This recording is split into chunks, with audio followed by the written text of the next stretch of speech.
Need to move your crypto from Binance to KuCoin safely? Let me show you a simple step-by-step way. First, log into your KuCoin account and go to deposit. Select the crypto you want to transfer, like Bitcoin, USDT, any crypto that you want to transfer. And then copy the deposit address carefully. Double check it because sending it to the wrong address means losing your funds. Next, log into your Binance and go to your account dashboard. And then go to withdraw. Select the coin that you're going to be transferring. In our case, it's USDT. And here, put the address that you just copied from KuCoin and select the network.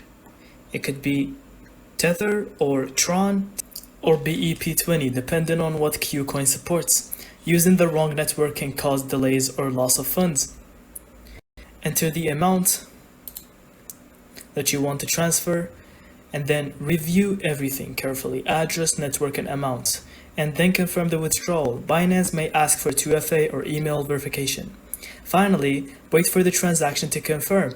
Times vary by crypto and network, usually a few minutes to an hour. And that's it. Thank you so much for watching. I hope you found this video helpful, and don't forget to leave us your thoughts in the comments.